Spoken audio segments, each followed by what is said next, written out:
One of my very favorite things is homemade mango jam. It is easy peasy, I'm telling you, and so beautiful on your morning toast. We are going to start with 31.5 cups of chunky chopped mango. And I got them frozen from the grocery store, or you can chop them fresh.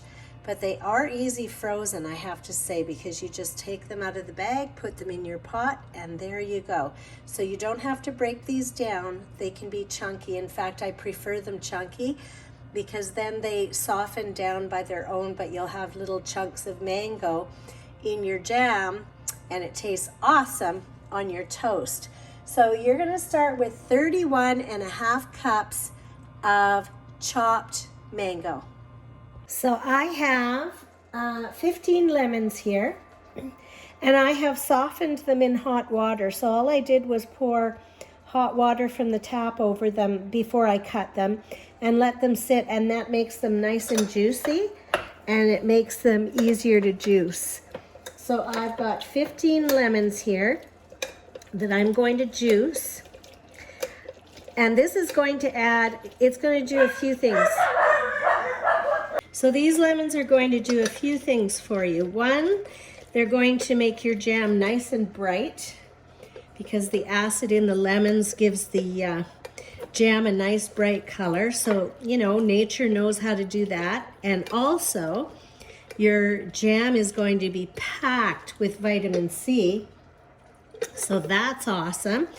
And also, lemons add pectin. So you need pectin. Pectin is a natural product in the lemons that make your jam thicken. So the lemons are going to do a lot of things. So we're going to do 15 lemons. We're going to juice 15 lemons. So in your pot of mangoes, you're going to put 15 lemons, which comes to 4 cups of lemon juice, fresh squeezed lemon juice. You're going to put that in your pot with your mangoes. And you're going to stir it up, and then you're going to bring that to a soft boil. And you want to keep an eye on it because you don't want it to stick. So you have to stay around and stir it frequently because you don't want it to stick and scorch. So we're going to gently bring that to a boil. I'm going to put it on about medium. Bring it to a boil, and then I'll show you what to do next. So as I'm waiting for that to come to a soft boil, I'm going to organize the rest of the kitchen because you know an organized kitchen is always better, cleaner, and things turn out better. They really do. I'm going to take all these lemons that I've juiced, and I'm going to put some in my dishwater because don't forget, lemons in dishwater helps to clean because they're nature's cleanser.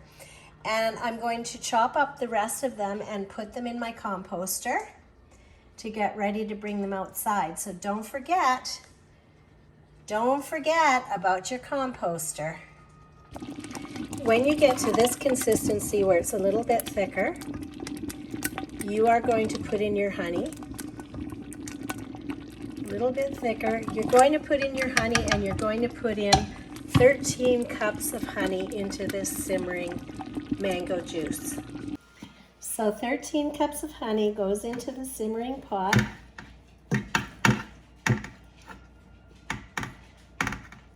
Sticky, gooey honey. So once you put all your honey in here, you are going to stir it frequently and bring it to a soft boil. Just, you know, stay in the kitchen. Don't go traipsing around the house, and stir it frequently until it comes to a soft boil.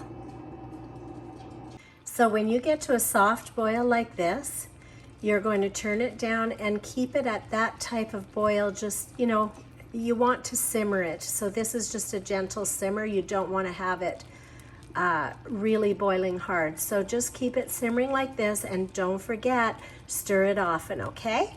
So while we're waiting for the water bath to be boiling, and it's just a water bath is just a pot with water in it, but it is a particular pot. It's a water bath canning pot made out of enamel, and it also has a rack in it. Okay, and while we're waiting for that, I'm going to sterilize the jars. These jars are all sterilized, and they were clean out of the cupboard, but then I rinsed them in hot water. And then the lids, I'm going to pour hot water over them and just let them sit for 5 minutes before I put them on. These rings can be used over and over again in canning, but these little flat rings, see, these are what gives the seal. This little seal here is what seals the jar, and these can only be used once. So these, use them once and then throw them away, but these rings can be used over and over again. So it's good to be organized before you get to the next step, because once you start filling your jars, you know, you want to do it quickly and you want it to be in an organized fashion. So I've got our water bath boiling. Now you'll see my water canner is very old. I've used it for many years. So it has calcium deposits on the bottom. That's no problem. That's just age. It's not going to hurt anything. And then I've got our jam ready to go. You can see that it is the right thickness, because it's just, you know, falling off the spoon in nice juicy clumps. You don't want it too dry, but you don't want it too wet either. So that's ready to go. I've got my funnel and the little ladle.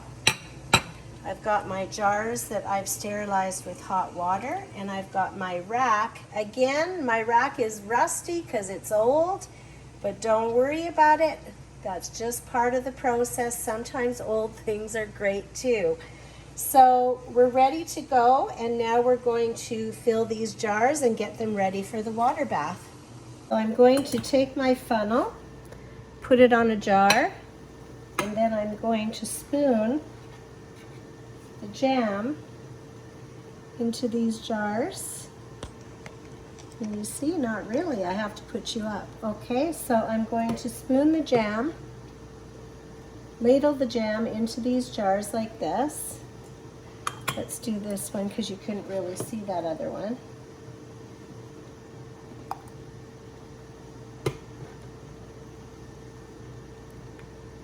And you don't want to fill them too much. Where you're trying to get to is just the rim of the jar right here. So you see two rims here, just below that. That's where you're trying to get to. So let's do one more so you know for sure. So take this jam out of the pot and just ladle it into the jar. And these funnels are awesome because it keeps you from making a great big mess and having jam all over the place that's sticky. You waste jam, you have to clean everything. This is way better to use a funnel. So that's it. We're going to do that, and I will show you the next step. So now we're just going to take the lids that have been soaking in hot water, just hot water out of the tap, and we're going to put them on these little jars. So I'm going to get the flat lids first, put them on these jars. I would like to take a minute to ask you, if you like my channel, if you can subscribe, and it would be awesome if you like the videos that you like and turn your notifications on so you can see what's new. That would be awesome. And thank you to everybody who subscribes to my channel. I'm very appreciative of it. YouTubing is fun and it's a lot of work, so it's awesome when you have people that appreciate it. So I just have my handy dandy mitt here because these jars are hot and you don't want to burn yourself.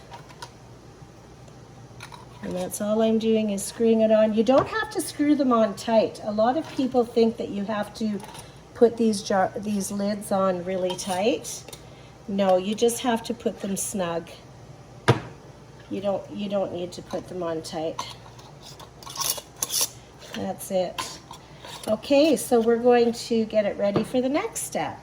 So now I'm going to place these jam jars in the rack that goes into the water bath canner. So just place them in there, nice and snug.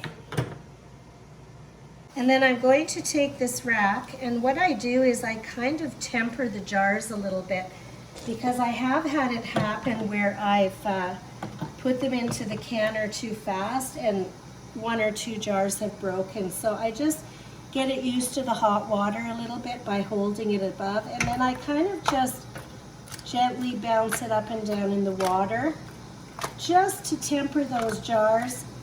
Excuse me, and then get them used to the hot water. And then once I feel that they're tempered enough, I just lay this down and it's ready to go, and I'm going to put the lid on there, and I'm going to process these for 25 minutes. And all it's doing is it's on high and it's boiling for 25 minutes. I also like to label my jars with today's date. I think it's a good practice because you want to make sure that you're, that you're using up the jars according to the date so that you don't have older stock. Then I just take a cloth and clean my jars, a nice hot cloth. Clean my jars so that, you don't want to put them into the pantry and they're sticky. So while we're waiting for the next batch to come out of the water bath, I just wanted to take a minute and say thank you to everybody who has subscribed to my channel. I love when you like the video because it makes me realize what you like and which way to go with it. And I love your comments, because when I started this YouTube channel, that was what I was trying to do, was create a community, and we have done that together. I have a community of people that comment and we share ideas, because one person doesn't know everything, that's for sure. Whether it's gardening, cooking, baking, whatever it is, one person does not know everything. And I learned from you as well. So I just wanted to say thank you to all of you for subscribing, for commenting, for liking the videos. I really, really do appreciate you very much. Now I'm going to bring you over to some of the jars that are already out of the hot water bath, and they've been sitting overnight because I did some batches last night and then I continued on this morning because, I was tired. So, so what I do now when they're cool is I get a label and I just put it on the back just so that I know, what's in that jar and what's the date on it. It keeps everything organized. And then let's go over to the pantry and we can put some of these away. So I have to say, one thing that my husband said to me years ago is, you know what, hon?